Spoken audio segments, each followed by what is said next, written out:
Amigas, amigos, bienvenidos al programa final de Convencidos, el programa número 20. ¿Cuántas emisiones hemos hecho? Esta es la última que haremos en Convencidos. El placer enorme de compartir la pantalla de hora60.com con ustedes cada lunes. Hoy, horario especial a las 19, una hora más tarde que lo que solemos hacer, pero no por eso de menor calidad el programa. Hoy tenemos un programa interesantísimo. Vamos a debatir sobre cerveza industrial versus cerveza artesanal. ¿Quién no se topó con un montón de birrerías, de cervecerías que te están ofreciendo esto? ¿Quién no encontró en un lugar donde va a comer una carta incluso de cervezas artesanales? Se ha impuesto esta moda y vamos a saber un poco más de esto con una persona que está desde hace mucho tiempo investigando, desde antes de que sea algo que está tan en boga. Pero antes les comentamos que desde Convencidos tenemos redes. Por un lado tenemos Instagram, somos Convencidos TV en Instagram, y también tenemos Facebook, igual, Convencidos TV también en Facebook. Pueden seguirnos por ahí. Y queremos comentarte que como cada uno de estos 30 programas, nosotros como producción tomamos partido por alguna de las posturas que están en boga o en lucha en el programa. En este caso, nos encanta la cerveza artesanal, sin embargo nos vamos a poner un poquito a contramano, nos vamos a poner un poquito a llevar la contra con lo que nosotros pensamos, así tiene un poco más de picante, aunque picante y cerveza no combinan tanto. Ahora sí, hecha toda esta aclaración, vamos a presentar directamente a nuestro invitado de hoy. Saludamos a Facundo Rodríguez Saura, que es uno de los socios, uno de los difusores también de la cerveza Molicie. ¿Cómo estás, Facundo? ¿Cómo te va? ¿Qué tal, Andrés? Un placer estar acá. Bueno, muchísimas gracias por venir también desde Zona Sur, una cerveza que se produce en Longchamps. En Longchamps, exactamente. Bueno, hoy estamos acá en San Isidro, un largo viaje, seguramente va a valer la pena porque sos un apasionado de esto. Totalmente. Vivís difundiendo el tema de la cerveza, estudiando, así que bueno, un placer que hoy estés acá. Nos encanta contar con protagonistas que están todos los días desde lo cotidiano con estos temas y que hoy podemos tenerlos para difundir la temática en vivo por hora60.com. Primer pregunta, para el que no está tan en tema. A ver, ¿cuál es la diferencia breve entre una cerveza industrial, la que puedes comprar en cualquier supermercado, las de siempre, las grandes marcas, con una cerveza artesanal? Bueno, una de las principales diferencias es que para que una cerveza sea considerada artesanal, esto según el Código Alimentario Argentino, sí, no tiene que tener conservantes. ¿Sí? Sin conservantes, exactamente. Bien. Ya si una cerveza tiene conservantes, no puede denominarse artesanal. Esto es algo que se añadió hace poquito en el Código Alimentario Argentino y que la verdad es que para los cerveceros artesanales fue como una victoria importante porque fue un poco reconocer el trabajo que hacemos. Bueno, otra diferencia fundamental también es que en general las cervezas que vemos en el mercado, los dueños, si bien no tiene del todo que ver con el producto, pero sí tiene que ver, sí, son conglomerados internacionales, ¿sí? Es una economía de escala gigantesca, lo que implica que generalmente lo que priman son decisiones económicas por sobre la calidad del producto. En cambio, los cerveceros artesanales, que pueden ser cervecerías medianas, cervecerías quizás un poco más grandes o mucho más pequeñas, pero de todas maneras la mirada económica no se deja de perder, pero sí hay una cuestión de cuidar más el producto, de que sea un producto de calidad y de que se genere, de difundir también lo que es la cultura cervecera, ¿no? Porque la cerveza no es simplemente, para los que hacemos la birra artesanal, solo esa cosa que se toma, sino que hay un montón de cuestiones atrás y por eso estoy acá hablando con vos al respecto. Entonces son esas dos cuestiones, ¿no? Por un lado la cuestión de, como dijimos, no conservantes y un cuidado más atento del producto, de generar estilos nuevos, de generar, digamos, de seguir estilos históricos, de experimentar y de no irse tanto por la cuestión de si uso 10 gramos de lúpulo menos por litro, entonces voy a ganar tanto margen. Excelente. Bueno, vamos directamente con un clásico nuestro que es el tema de los mitos y las frases habituales alrededor de un tema. En este caso, cerveza artesanal. Algunos dicen, me gusta o prefiero la cerveza artesanal porque, como decía Rodrigo, porque así pega más. ¿Tiene más alcohol la artesanal que cualquiera de las que podemos encontrar en el súper? No, no necesariamente. Es decir, en general los estilos más comerciales de cerveza que se venden, las cervezas industriales, tiene una baja graduación alcohólica porque es una cerveza que apunta a ser vendida. ¿Cuánto tiene más? Y las industriales en general andan en el 3, y pico por ciento, 3,5, 3,9. Bien. No llegan al 4 en general. Ahora bien, en cuanto a la cerveza artesanal, encontramos una enorme variedad de estilos. Y los estilos, una de las cosas que nos va a determinar es la graduación alcohólica que va a tener la cerveza. Perdón, esa es una de las cosas que las cartas de cerveza suelen tener, ¿no? Exacto. Nos muestran en el menú, tenemos tal cerveza que tiene tal sabor, más intenso, más liviano, ¿no? Y tiene tanto de alcohol, tanto de amargor, tanto de alcohol, ¿no? Van poniendo las variaciones, pueden variar bastante. Muchísimo, o sea, la cantidad de estilos que hay, según el BJCP, que es una especie de guía de estilos históricos de cerveza, tiene más de 200 estilos. Bien. Con lo cual, normalmente uno va a un bar y si tiene muchas canillas puede llegar a tener 50, pero estamos hablando de 200 estilos más lo que uno quiere experimentar, porque también eso es otra de las cuestiones interesantísimas. Podés generar vos algo nuevo. Podés generar algo nuevo. Por ejemplo, vos recién decías que cerveza y picante no se llevan, pero nosotros, por ejemplo, hicimos un estilo experimental que no lo comercializamos, pero que es una cerveza con jalapeño. Mirá. Es una cerveza que es picante. O sea, no es que te mata la boca, no es como estar mordiendo un ají picante, pero le añade complejidad complejidad de sabor, porque se siente el gusto ligeramente del jalapeño, y le añade la complejidad de sentir la sensación picante cuando uno la toma. Y la diversión de tener otro sabor, ¿no? A mano. Exactamente. Bien. Segunda pregunta. Esto es más natural, ¿no? Por el tema de los conservantes y de los químicos que lleva dentro esa cerveza. Hay algunos que dicen me gusta más la artesanal porque tiene menos químicos, menos cuestiones artificiales. ¿Es así? Sí, bueno, como decíamos al principio, justamente una de las principales diferencias con las cervezas industriales es que no tienen que tener conservantes, más allá del conservante natural que es el lúpulo, que es uno de los ingredientes de la cerveza y actúa como conservante natural. Pero después, si uno ya le añade alguna cuestión química para conservar el producto, ya se va un poco de la categoría artesanal. Bien. Una pregunta clave para el que sabe de resaca. Dicen, la cerveza artesanal me da una resaca que es más llevadera, es menos peor, diríamos, que la cerveza industrial, que todos dicen, tomás cerveza de la de siempre y te parte la cabeza al día siguiente. Empíricamente puedo decir que es cierto, o sea, como decís vos. ¿Por qué es así? No sé en el día a día de una cadena de producción de una cerveza industrial, por qué puede llegar a pasar. Hay una explicación de por qué un alcohol te puede dar más resaca o menos. Sí. El alcohol que tiene la cerveza se llama etanol, ¿sí? Que es el que produce la levadura durante el proceso de fermentación. Ese alcohol se supone que no tendría que dar una resaca muy fuerte. A ver, resacas dan todas, ¿no? Obviamente que el alcohol es tóxico para el cuerpo. Si uno toma mucho, indefectiblemente algo de resaca. Es una consecuencia lógica. Una consecuencia, exactamente. Pero esa resaca que te parte la cabeza generalmente se debe a alcoholes superiores, que eso suele ser un defecto de fermentación. Cuando la cerveza fermenta a una temperatura más alta de la que debería, generalmente la levadura produce estos alcoholes superiores, que no es el etanol, sino que puede ser el propanol o el butanol, y esto lo que genera es esta resaca que vos decís que te parte la cabeza.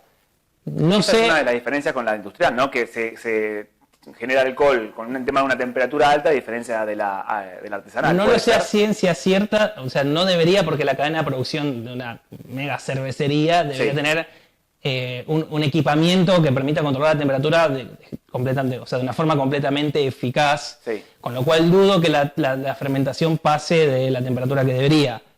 Pero es cierto, o sea, empíricamente es verdad, uno lo puede comprobar con una noche de cerveza descontrolada industrial y de artesanal, y en general no es la misma resaca, los niveles son muy diferentes. Pero tampoco puedo decir a ciencia cierta es por este motivo. O sea, yo sé que por que los alcoholes superiores generan una peor resaca. Si es por eso o no, la verdad es que no estoy, 100% seguro. Seguro que vamos a tener un montón de gente que se ofrece a ser a ser científicos sociales y experimentar una noche de alcohol con industrial y otra noche de alcohol con artesanal, ¿no?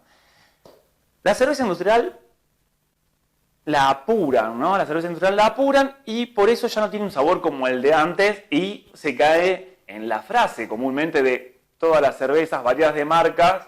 Sin embargo, esas cervezas industriales terminan teniendo todas un sabor bastante parecido y bastante poco disfrutable. ¿Hay algo de esto que la apuran?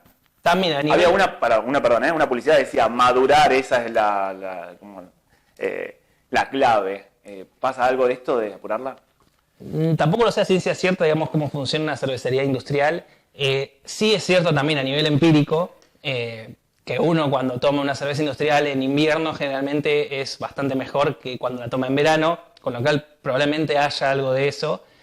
Por la demanda y por la Por la cantidad que tiene que demanda, hacer. exactamente, porque imagínense que estamos hablando de millones de litros, no estamos hablando de cientos o miles, ¿no? Estamos hablando de una cantidad casi ridícula de cerveza. Con lo cual, algo de eso probablemente haya. En general, las cervezas claras, las cervezas rubias, no necesitan un proceso de maduración muy largo, pero digamos que algunas cervezas sí evolucionan mejor cuando pasa cierto tiempo, donde la complejidad de los sabores, sobre todo las cervezas más oscuras, las cervezas que son o que tienen complejidad de sabores porque, por ejemplo, tienen frutas o tienen otros agregados además de la malta. Y en ese sentido, sí hay algunas cervezas que evolucionan mejor cuando pasa cierto tiempo. ¿Cómo van ahí en sus casas? Ya tienen ganas de tomar una cerveza, esperemos que no estemos haciendo apología al alcohol en este momento. Vamos a hacer una pequeña pausa, una primera pausa, y en instantes volvemos con el segundo bloque de Convencidos. Segundo bloque de Convencidos, seguimos hablando de cerveza artesanal.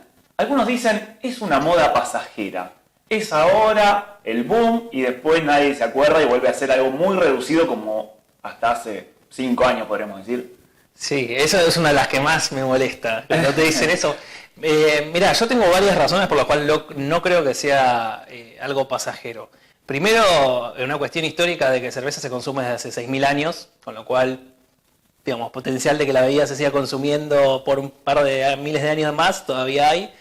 Y puntualmente con respecto a la cerveza artesanal, hay dos cuestiones que son muy, muy interesantes. La primera es que nació, digamos, la cerveza artesanal no nació acá, no es una moda argentina, sino que es algo a nivel global que se está expandiendo y está creciendo. Esto nace un poco en Estados Unidos y en Europa, donde hace más o menos 30 años grupos empezaron a hacer la movida de la cerveza artesanal, hubo gente que se empezó a interesar por, bueno, las cervezas estas industriales son muy acotadas, y empezaron a investigar y encontrar que hace no tanto había un montón de estilos, un montón de variedades de cerveza.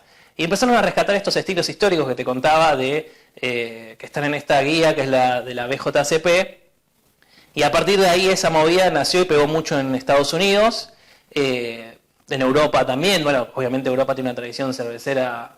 Alemania, Inglaterra. Exactamente, ¿no? milenaria, exactamente. Entonces se rescató un poco eso. Ese es el punto número uno. El punto número dos es que si uno lo piensa es bastante reciente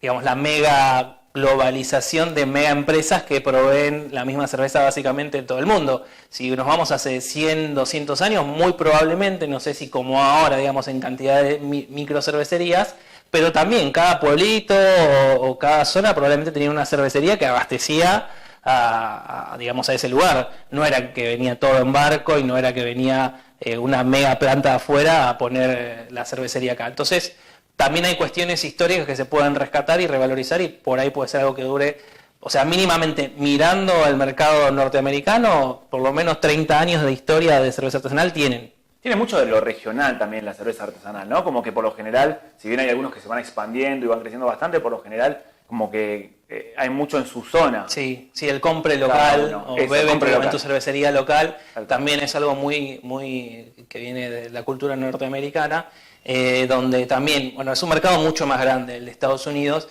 pero por las mismas rivalidades que tienen ellos entre, por ejemplo, la costa este o la costa oeste, o entre distintos estados o en pueblitos, cada pueblo, o sea, también tienen como eso de esos pueblitos que tienen su cervecería o esos estados que tienen su cervecería característica. Entonces también es algo interesante y, como te dije, para mí no es algo que se vaya a extinguir en un año. Por estas cuestiones que te digo, digamos, a nivel es algo global. O sea, regionalmente crece la cerveza, a nivel nacional crece la cerveza y a nivel artesanal, ¿no? Y a nivel global también. Y es algo que ya tiene una trayectoria de 30 años, pero que el boom, la ola, llegó recién ahora acá, con lo cual creo que tenemos para rato. Bueno, está emparentada mucho a la moda hipster, quizás pasa la moda hipster y no pasa la cerveza artesanal. Claro, y otras cuestiones que hay una cultura detrás, ¿no? Uno cuando habla de cerveza tiene un montón de cosas para hablar y tiene un montón de cuestiones para compartir que van más allá del producto en sí, sino de cómo se elabora, de experimentar nuevos estilos, también está eso. Uno puede decir, bueno, me cansé de tomar la Kolsch, me cansé de tomar la Irish Red, y siempre va a haber un estilo nuevo que un cervecero puede inventar, o un estilo que se crea en Estados Unidos o en Europa o en otro país y se empieza a hacer acá y es otro sabor y tiene otras características. Entonces también es que todo el tiempo se puede innovar. Eso también es algo súper interesante. Y además depende de la marca, ¿no? Porque por ahí vas a un lugar, tiene una Honey, por ejemplo, la tomás ahí, te gusta medianamente, vas a otro y por ahí tiene otro sabor la Honey y te gusta mucho más. Eso también pasa mucho, ¿no? Sí, totalmente. Sí, hay muchísima diferencia. Según la marca, el productor. En realidad, o sea, uno puede encarar esos estilos, viste que yo te dije que hay estilos históricos que están en esa guía, uno las puede encarar de distintas formas, porque no es que tiene que ser exactamente como te lo marca la guía. O sea, vos lo podés utilizar eso como una forma de hacer, bueno, yo quiero hacer una receta similar a ese estilo, pero no me ato a las características exactas que me pide, salvo que vaya a una competencia de cerveza, y en ese caso sí. Y aún en una competencia hay un margen, ese estilo, no sé, que tiene que ver, no quiero entrar con cuestiones muy técnicas, pero con la densidad que tiene que tener la cerveza, con el color que tiene que tener. También hay una graduación de color, no es que hay rubia, roja y negra, sino hay que toda una escala que va variando o sea, del rubio al rojo y al negro. O sea, también un rojo no necesariamente es rojísimo, sino que puede ser más tirando al negro, más tirando al rubio, más clarito, más oscuro. Hay matices, exactamente. Dos preguntas que tienen que ver con la seguridad, ¿sí? Un tema que, por lo general, nosotros como argentinos somos hijos del rigor, no pensamos mucho en esto hasta que no pasan las cosas graves y serias. Sin embargo, hay gente que sí se ocupa de esto porque es más previsora o porque le interesa más el tema de la salud. Algunos dicen, es peligroso tomar cerveza artesanal, en el sentido de que hay muchos emprendedores y no pasan por controles de bromatología. Bien, sí, eso pasa en todos los rubros. Por ejemplo, en la comida también uno a veces ve gente vendiendo en la calle o vendiendo en lugares que no están habilitados para tal fin. Lógicamente que en realidad en general los bares tienen cierta exigencia de pedir que uno esté habilitado para poder vender su cerveza. En general los bares que son más reconocidos o más importantes tienen cierta exigencia en cuanto a eso, pero es mucho menos peligroso, aún si pasara, ¿no? Es mucho menos peligroso que alguien venda una cerveza teniendo un emprendimiento o que alguien lo haga sin tener ningún tipo de control vendiendo comida, porque un pedazo de carne puede estar contaminado con bacterias, puede haberse cortado la cadena de frío y el riesgo que eso implica para la salud es gigantesco. Con la cerveza es más difícil que pase eso, porque la cerveza tiene un pH ácido y además tiene alcohol. Y esas dos cuestiones hacen que no sea un ambiente favorable para que las bacterias se reproduzcan. Con lo cual, una contaminación bacterial muy difícil que esté en la cerveza.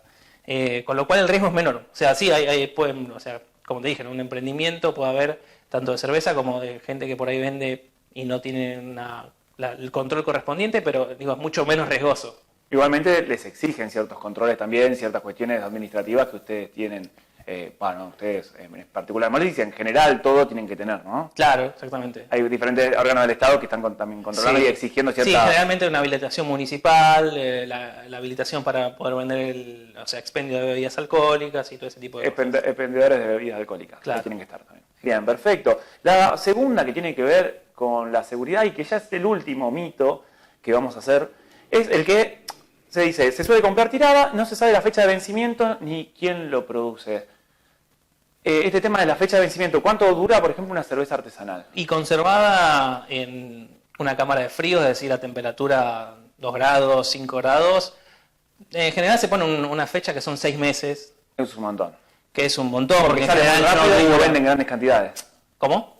Se sale muy rápido, tiene mucha salida y no le venden un camión a un bar. Exactamente. Generalmente los barriles que uno vende son de 50 litros como máximo por estilo. O sea, si yo en un bar vendo 3 estilos, le doy 3 barriles de 50 litros, salvo que el bar quiera estoquear, que no es tan común. Pero no dura tanto. Claro. Si durara tanto, 6 meses, en una buena temperatura de conservación, después de ese tiempo incluso por ahí puede llegar a durar más, sin que se ponga fea la cerveza. La temperatura ayuda a que se conserve un montón. Pero digamos, si la cerveza estuviese fea, hubiese pasado un año o más, tampoco es que le va a pasar nada, porque la cerveza a lo sumo puede empeorar su sabor, pero no es que se va a pudrir. Y en una barra te das cuenta rápidamente que está fea y se la devuelves al mozo y le dices, mirá, la verdad que esta tiene feo sabor. Exactamente. Pero en realidad... Saltaría la ficha, como dicen los pibes, salta la ficha rápido. Exacto. Incluso hay cervezas que con el tiempo evolucionan, o sea, uno puede madurar la cerveza y por ahí está, no sé, en barriles de roble y puede llegar a estar más de un año con la cerveza ahí y no se va a poner fea, sino que va a adquirir complejidad por los sabores que aporta el barril. Entonces eso también es bastante relativo. Lo que pasa con el vino. Claro, sí. Entonces es relativo lo de la fecha de vencimiento también. Por ahí uno cuando dice, bueno, yo a mi cerveza le pongo 6 meses como máximo de vencimiento porque no me quiero arriesgar a que se ponga fea. Pero no es algo que sea preocupante en cuanto a la salud, porque no es que se va a pudrir la cerveza, salvo que la dejes en medio del sol a una temperatura ridícula y bueno, ahí sí, lo único que va a pasar es que va a ser intomable, pero nada más que eso. Bien. Rápidamente te das cuenta por el sabor, entonces. Uh-huh. Bien. Hoy 7:25, tenemos más tiempo para ya salir de los mitos y entrar a otro tipo de preguntas. Primero, básicamente, ¿cómo es el proceso de elaboración? Buenísimo. Bueno, básicamente podemos pensarlo con 3 ollas, ¿sí? Del tamaño que uno quiera, que consiga el cervecero. Generalmente cuando uno arranca son ollas por ahí de 20 litros, ollas de aluminio pueden ser incluso, las mismas que por ahí la abuela tiene una olla de 20 litros donde hacía la sopa, los guisos, exactamente. Bueno, se puede usar eso mismo, obviamente que no es recomendable si ya se usó para comida, porque ciertas cuestiones de sabor pueden quedar, pero digamos, puede utilizarse una olla de esas características. Bien. Hasta ollas mucho más grandes, ¿no? Que son las que se utilizan por ahí a mayor escala. En la primera olla lo que se hace es calentar el agua, se llama olla de licor. Se calienta el agua hasta determinada temperatura. Y en la segunda olla lo que se hace es pasar esa agua caliente y se le agrega lo que serían los granos de malta. Puede tener trigo, no importa, vamos a lo básico. Los granos de malta para empezar lo que se llama el macerado, ¿sí? Entonces eso tiene que estar a una temperatura que más o menos está en un rango de entre 65 y 68 grados, depende del estilo de cerveza porque va a cambiar algunas cuestiones de enzimas que trabajan en la maceración. Bien. Entonces para cervezas con más cuerpo o menos cuerpo se va a cambiar la temperatura. A partir de ahí lo que se hace es dejarlo macerando, también depende del estilo, de la receta puede estar 1 hora, puede estar 1 hora y media, puede tener escalones de maceración, pero vamos a lo simple, vamos a suponer que está 1 hora macerando. Básicamente eso uno lo puede pensar como si fuera un té, ¿sí? Porque ahí lo que uno está haciendo es mezclar el agua con estos granos y después de esa hora, o sea, lo que pasa ahí es que estas enzimas empiezan a cortar cadenas de azúcar de la malta, ¿sí? Y eso va a dar 2 tipos de azúcares, unas azúcares que son las que puede fermentar la levadura, sí, y otras azúcares que no las puede fermentar y eso va a hacer que le dé más cuerpo a la cerveza. Eso durante 1 hora. Después lo que hacemos es, se puede lo que se llama mash out, se apaga de alguna manera ese proceso enzimático levantando la temperatura, unos 10 grados aproximadamente, y a partir de ahí lo que se hace es recircular el agua que está en esa olla de macerado. Es decir, entra y sale de la olla, ¿sí? Para extraer la mayor cantidad de azúcar posible. Después de eso lo que se hace es pasar esa agua a una tercera olla, que es la olla de cocción o de hervor. En esa olla lo que se va a hacer, justamente, spoiler, es hervir el mosto, sí, durante también, depende de la receta, puede ser 1 hora, 1 hora y media. Y en ese proceso de hervor es donde se va a añadir el lúpulo. ¿Qué pasa? Yo les dije que extraemos azúcar en el macerado, ¿sí? Si nosotros no le añadiésemos lúpulo, la cerveza sería bastante dulce. Entonces el lúpulo lo que hace es compensar la dulzura de la malta con el amargor propio que tiene el lúpulo, exactamente. Bien. Y el componente que agrega amargor al lúpulo necesita disolverse, ¿sí? Por eso se lo añade en el hervido a temperatura alta. Entonces depende también en qué momento se agrega el lúpulo, va a ser lo que aporta. Si yo lo agrego al lúpulo, ni bien o minutos más aproximados de donde empieza el hervor, lo que voy a aportar es más amargor. Y más cuerpo. No, el lúpulo no tiene mucho que ver con el cuerpo. Ah, bien. Lo que le va a aportar es más amargor. ¿Por qué? Porque esos componentes amargos pueden disolverse en este mosto que esté hirviendo. Le da mucho más tiempo para disolverse. cuanto más cerca de que finalice el hervor agrego el lúpulo, lo que va a hacer es brindar más aroma y menos amargor, porque no tiene tanto tiempo de disolverse estos alfa-ácidos que son lo que le aportan el amargor a la cerveza. Entonces básicamente depende también el estilo, algunas tienen por ahí muchos más lúpulos de amargor, otras tienen por ahí muchos más lúpulos aromáticos, y va a ir dependiendo entonces cómo plantee la receta, dónde los voy a agregar. ¿Cuánto tiempo entonces dura más o menos toda esta cocción? Y la cocción puede durar... general, una receta tradicional. Sí, puede durar entre unas 4 o 5 horas más o menos. Perfecto.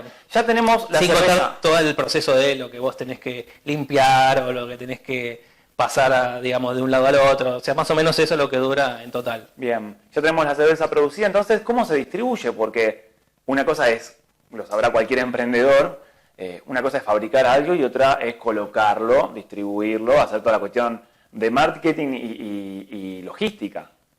Bueno, ahí lo que uno usa generalmente si trabaja con bares son barriles que son de acero inoxidable, que pueden ser de 50, de 30 o de 20 litros. Y la cuestión distributiva por ahí no tiene mucha complejidad. Son esas garrafas que uno ve que hay en las cervecerías. ¿O es otra cosa? No, es más... Sí, estos son por ahí los córnicos, que son más verticales. Los barriles en general tienen el mismo diámetro y altura. Ah, mira. Alguna vez seguramente habrás visto alguno en alguna cervecería, los ponen a veces de adorno, o los tienen por ahí a la vista. Tienen esa característica que son justamente el mismo diámetro y misma altura casi, y eso, bueno, el bar es el que se encarga de conectarlo a todo el sistema que tiene una cámara de frío, lo guardan ahí en general, para que también la birra salga a una buena temperatura. Perfecto. Vamos a hablar en el siguiente bloque de la gran cantidad de variedades que existen y un montón de otras cosas más, porque esto está lejos de terminar. Así que una pausa breve y enseguida el tercer bloque de Convencidos. Comentábamos que hay una variedad inmensa de cervezas artesanales en cuanto a las variantes que cada marca, cada productor puede incluir. Las que tienen, por ejemplo, maracuyá, frambuesa, leí en España hay unas con romero, cosas que hay calabaza, por supuesto, que uno no se imaginaría eso para hacer cerveza. ¿Todo eso también es cerveza o es otra cosa y se le pone el mismo nombre? Es una pregunta interesante, de hecho, porque sí, en este caso son cerveza.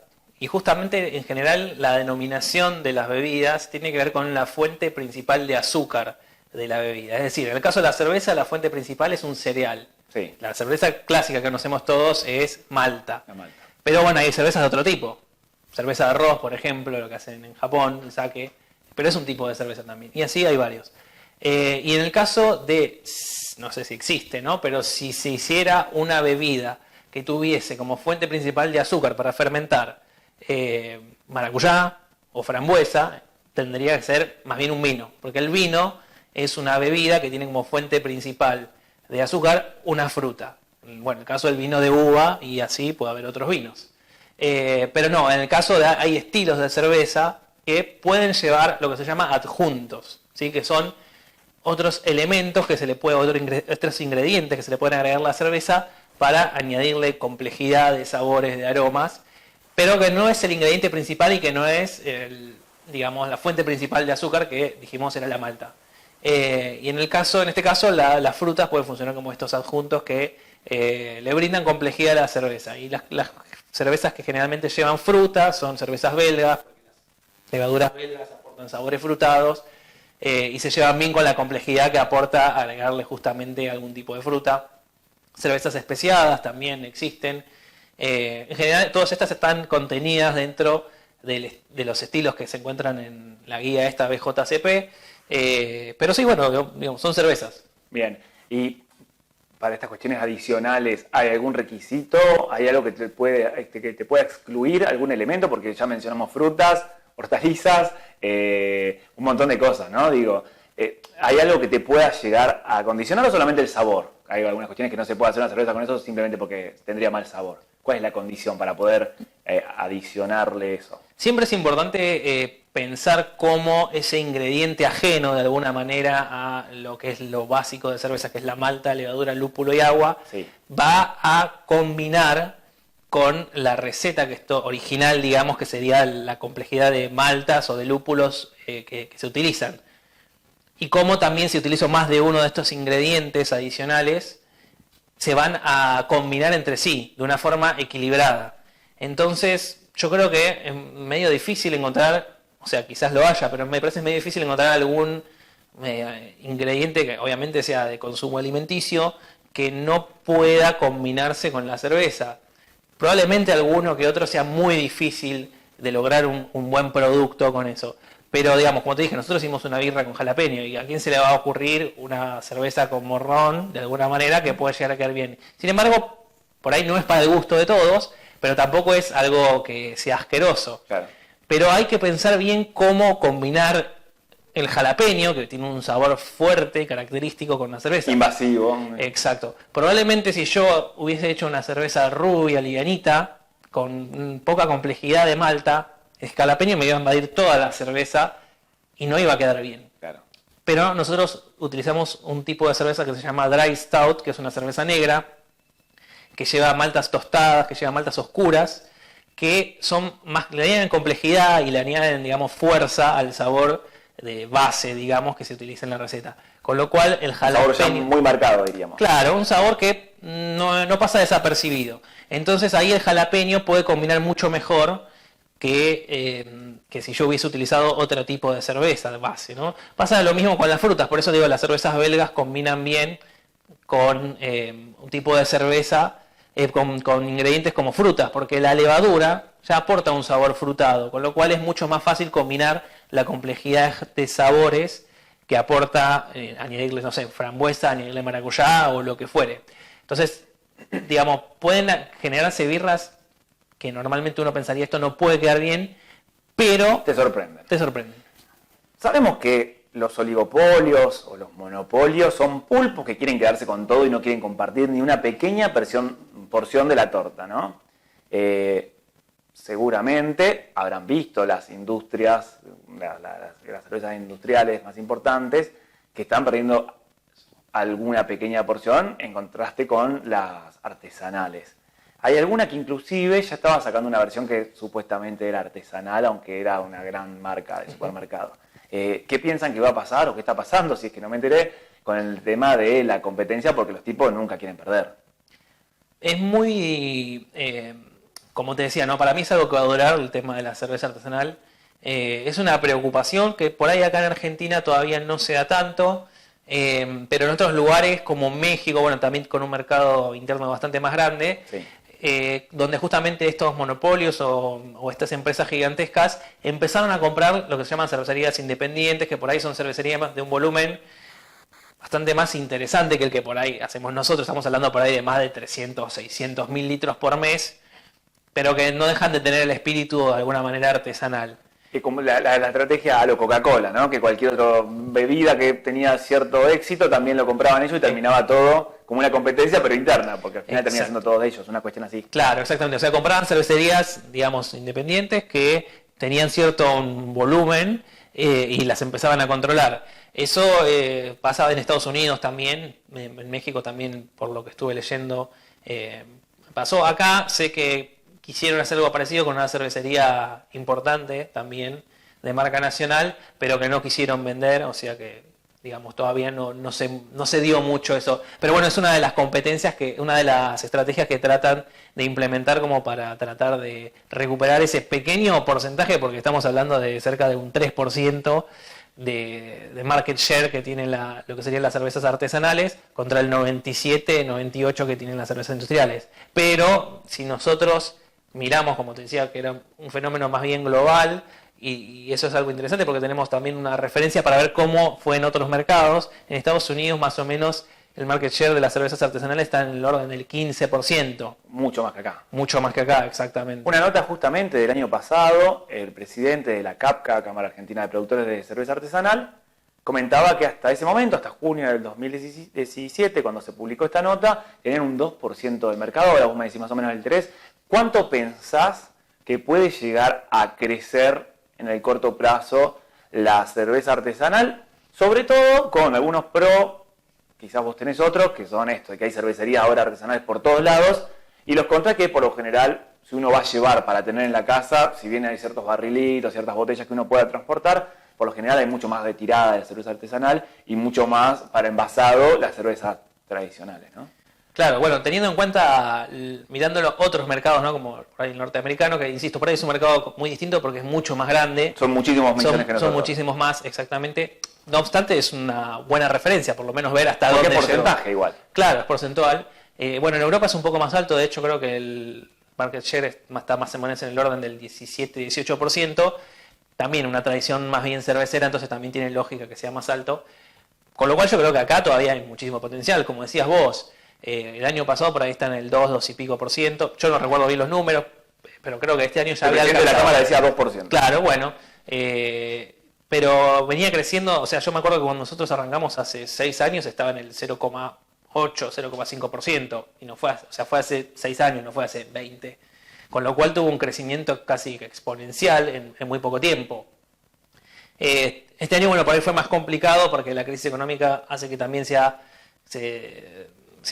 estanque. Todavía no sé si hubo retroceso del consumo de cerveza artesanal, pero bueno, en la medida en que las condiciones económicas empeoren o no mejoren, va a ser más difícil que crezca. No obstante, bueno, en algún momento queremos creer que esto va a pasar y el potencial de crecimiento para mí sigue siendo muchísimo. Es decir, como te decía, esto recién arranca, porque vos decías, hace 2 o 3 años no había tantas cervecerías. No, y justamente esa es mi pregunta siguiente.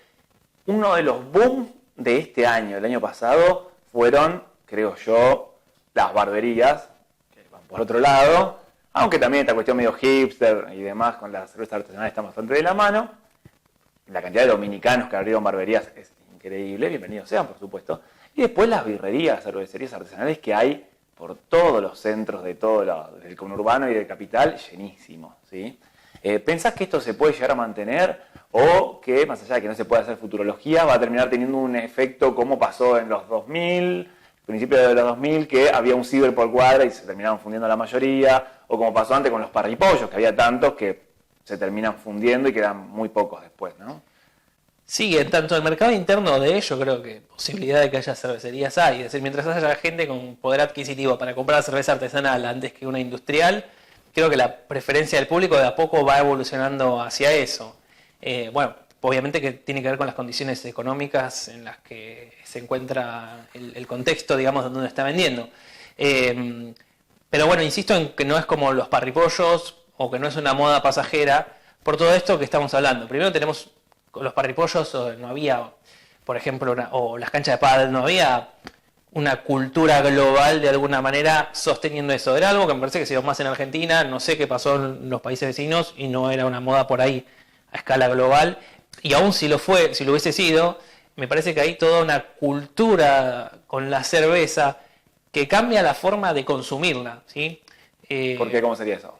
Porque no es solo el hecho de tomar la cerveza o de emborracharte, digamos, que a veces termina pensándose por ese lado. No, la cuestión de la cerveza artesanal también es algo más de disfrute de los sabores y de la posibilidad de probar estilos nuevos. Buscar calidad y variedad. Buscar calidad, buscar variedad, buscar experimentar sensaciones, digamos, de sabor que nunca te hubieses imaginado, como te dije, la birra con jalapeño o cualquier otro ejemplo de cervezas, o una cerveza con maracuyá. Sí, maracuyá, frambuesa, que son las que pido yo por lo general en un lugar cerca de mi casa. Jamás imaginé que iba a haber una cerveza con eso y que encima me iba a gustar.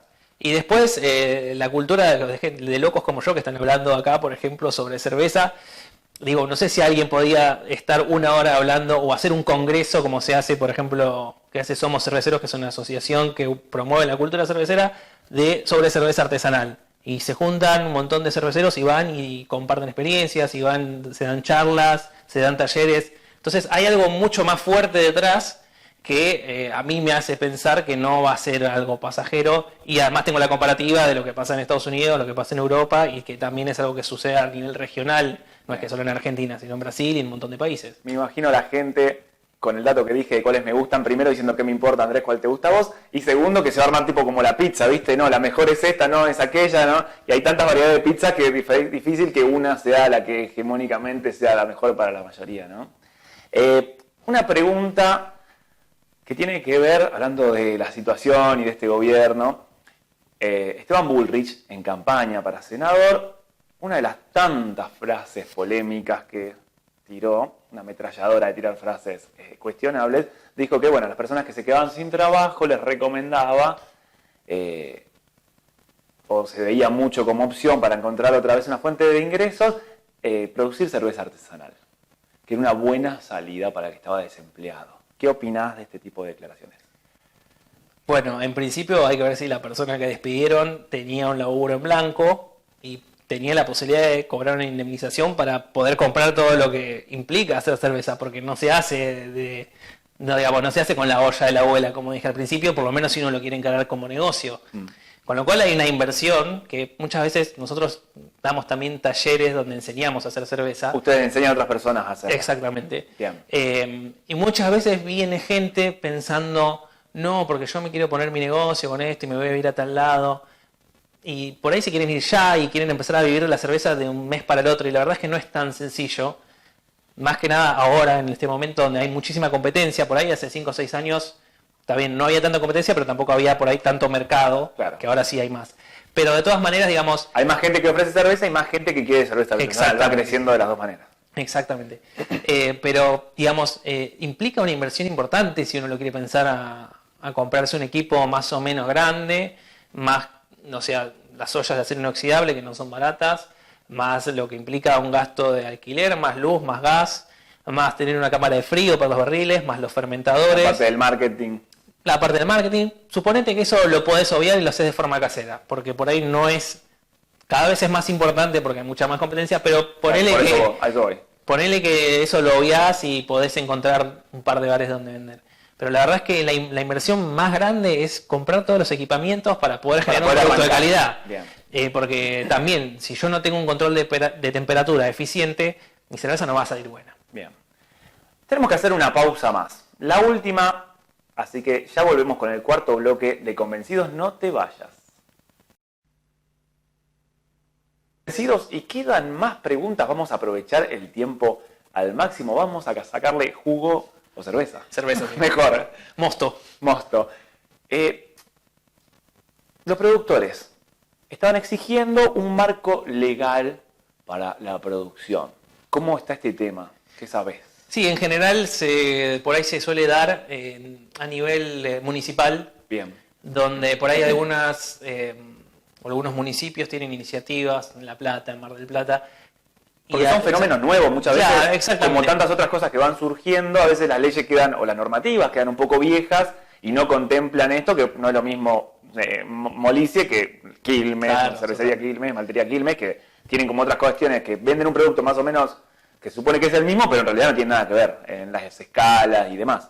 Sí, procesos. Exactamente. Por ahí se da mucho más a nivel municipal, pero hay en general varios municipios ya, como también lo bueno de que se hable mucho de cerveza artesanal es que por ahí eso favorece a que se le preste atención y bien, entonces muchísimos municipios, sobre todo aquellos donde hay una fuerte, digamos, industria de la cerveza artesanal, Mar del Plata es un ejemplo, La Plata es otro ejemplo importante, pero así como te estoy diciendo en estos lugares, en otros también se adaptó un poco el marco municipal al tema de la cervecería artesanal y se sacaron ordenanzas, digamos, para regular esto. ¿Cuál es la clásica ciudad de la cerveza artesanal? ¿Villa General Belgrano, en Córdoba? Sí, ahí es más histórico, tradicional, digamos, por el Oktoberfest. ¿Alguien no sé dice si que es la capital nacional o tenés ese dato? No, o sea, digamos, hay varios polos cerveceros. Bueno, Mar del Plata es uno, La Plata es otro.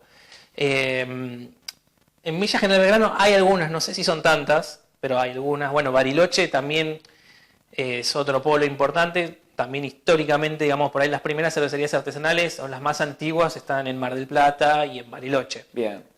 Pero básicamente estos puntos, seguramente en Buenos Aires también haya una importante cantidad, o sea, en la provincia, porque geográficamente y a nivel poblacional es donde hay más gente concentrada.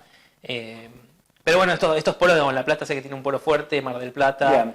¿Cómo lográs vos, que estás produciendo, que vos seas el proveedor de un determinado bar y no sea otro? Porque hay creo que unas 15.000 personas que están produciendo, por lo menos hasta el año pasado, está bien, alrededor del país, pero que esto quiere decir que en cada municipio, sobre todo con el boom que hay en Capital y en Gran Buenos Aires, es que hay muchísimos vecinos que están haciendo lo mismo que vos y que quieren entrar a la misma cervecería que vos. ¿Cómo haces para que te elijan a vos y no a otro? Es una muy buena pregunta, pero Es difícil. No, a ver, hay varias estrategias. En primer lugar, que uno no es que entra y le cierra la puerta a otro, no necesariamente, digamos, porque en general los bares también rotan estilos. Entonces por ahí un bar me compra a mí una semana y después terminó mi barril y le compra a otra cervecería. O sea, puede ser que a veces tenga estilos fijos de determinadas marcas, pero también puede ser que las vaya rotando. Por ahí también van testeando con eso, a ver si la tuya sale mucho, se pide, la gente comenta. No, que también hay, o sea, rotar, el bar por ahí tiene algunos estilos fijos, bien, digamos, que dicen, bueno, yo me muevo con estos estilos base que no los saco, y después suelen tener algunos rotativos, depende del bar, puede ser uno, pueden ser dos, pueden ser más. ¿Por qué? Porque justamente lo que decía, ¿no?, de la cerveza artesanal, que lo interesante es probar nuevos estilos, probar nuevas marcas, porque por ahí uno hace la honey de una manera o la honey la hace de otra forma. Entonces eso es como también parte de esta cultura o de esta forma de consumir cerveza. De sorprenderte, de decirte, che, mirá que tengo esta nueva, probala. Exactamente. Bien. O de ir un día y tener más variedad, digamos, cronológicamente. O sea, yo por ahí voy una semana y tengo determinados estilos, voy a la otra. Si ya los probé todos, tengo nuevos para probar porque lo van rotando. Bien, buena estrategia. Después, o sea, uno sí puede entrar a un bar y quedar como estilo fijo. Nosotros en este momento lo que estamos tratando de hacer son estilos menos comunes. Es decir, hay algunos estilos que ya todo el mundo los conoce, como la Irish Red, la Porter, la Kolsch. Y tratamos de salirnos un poco de esos estilos, porque en general cuando uno va a un bar, que ya abrió hace un tiempo, tiene esas cervezas y ya trabaja con otro productor, entonces buscamos por ahí, no sé, una IPA de mandarina. No hay tanta gente que haga una IPA de mandarina, la IPA es un estilo que se consume. Entonces hicimos ese estilo. Ahora tenemos un estilo que es un estilo belga, que se llama Wheat Beer, que es una cerveza que tiene trigo, que tiene cáscara de naranja, coriandro, pimienta de Jamaica. Es una cerveza, digamos, compleja porque tiene bastantes ingredientes, pero no es que es súper fuerte en cuanto a complejidad de sabor. Tampoco es que es muy difícil de tomar. Es una cerveza bien de verano, o sea, liviana, refrescante, pero con este pequeña vueltita de complejidad de todos estos ingredientes que te comentaba. Última pregunta. La clásica de nuestro ciclo. Antes de eso te voy a preguntar por las redes, para empezar. ¿Cómo puede hacer la gente para contactarse con Molicie? Vamos preparando también eso si es que se puede. Molicie, el que quiere hacer los cursos de ustedes, quiere saber de hidromiel, que es otro tema que no vamos a llegar a preparar, o quiere comprar, probar la cerveza. ¿Cómo hace? Bueno, nuestras redes sociales son: en Facebook es Molicie Bebidas Artesanales. Molicie con C, bien. Molicie es C-I-E, porque bien, todo el mundo piensa que es francés, la palabra no es francés, es español. Bien. Lo dejamos para otro momento. En Instagram es @MolicieArtesanal. Molicie Artesanal. Bien. Exactamente. Y después nos pueden encontrar en la página web que es www.molicie.com.ar. Molicie.com.ar. Y yo soy @Frotsaura. También subo cosas sobre birra, no hablo solo de la marca, sino que me gusta hablar sobre cerveza, por ahí subo videitos. Te vimos también pasear por diferentes cervecerías también, y recomendar diferentes cervezas, lugares, etc. Sí, sí, sí. Bien. Y ahora sí, el clásico que te comentábamos, mirando a esta cámara, ¿qué le dirías a la persona que quizás no tuvo una gran experiencia con alguna cerveza artesanal y dijo, me parece que no me gustan porque se dejó llevar por esa única vez que probó, o que está tan acostumbrado a su cerveza de siempre que por ahí no le da espacio a una artesanal? ¿Qué le comentarías a esa persona? Y esto lo voy a decir no porque esté en el programa, pero yo estoy convencido de que hay una cerveza para cada persona. Porque justamente con la cerveza artesanal tenemos casi que infinitas posibilidades de generar productos, y así como por ahí a una persona no le gusta la cerveza o dice que no le gusta la cerveza porque no le gusta el amargor que tiene. Hay un montón de cervezas que no son amargas.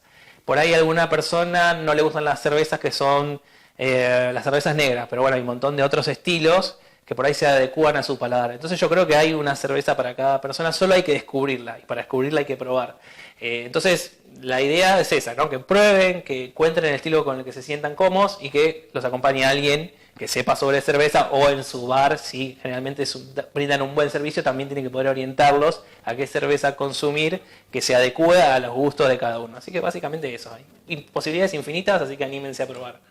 Bueno, Facundo, te agradecemos muchísimo por haber estado acá en el último programa de Convencidos. Las redes y los contactos de ustedes van a quedar también en los comentarios en YouTube, los vamos a estar subiendo ahí, el que quiere saber los puede encontrar ahí. Muchos éxitos con Molicie. Bueno, muchas gracias. Que siga expandiéndose esto y sigan inventando y sorprendiéndonos con más y más variedades. Y a ustedes les queremos agradecer. Hemos hecho 30 emisiones de Convencidos, siempre por hora60.com, una pantalla que no nos cansamos de decir que de todos los medios donde hemos pasado, radio, televisión y gráfica, periodismo escrito, nunca hemos tenido tanta libertad para hablar de cualquier cosa sin ningún tipo de censura, y esto es realmente así. Estando en lugares muy distintos a nivel opiniones, con respecto a otras cuestiones que plantean la gente responsable de acá, siempre nos dieron toda la libertad para que nosotros podamos plantearte a vos lo que nos parezca mejor para que vos puedas pensar, repensar, preguntar, criticar, enojarte, encontrarte con esas opiniones que traíamos desde la producción o desde él o la invitada. Y fue un placer polemizar junto a vos, fue un placer que nos hayas acompañado desde el primer programa. En muchísimos casos no vamos a poder mencionar a todos los que lo hicieron, y las personas que se fueron sumando a lo largo del camino, incluidos muchos de los invitados que después empezaron a sumar y tiraban temas, acercaban invitados y realmente empezaron a difundir todo lo que hacíamos acá. Muchísimas gracias a Marcos, a Mariano del canal y a todos ustedes que nos han seguido. Ha sido un placer hacer Convencidos en hora60.com y les mandamos un abrazo enorme y el agradecimiento de todo corazón. Hasta una próxima vez.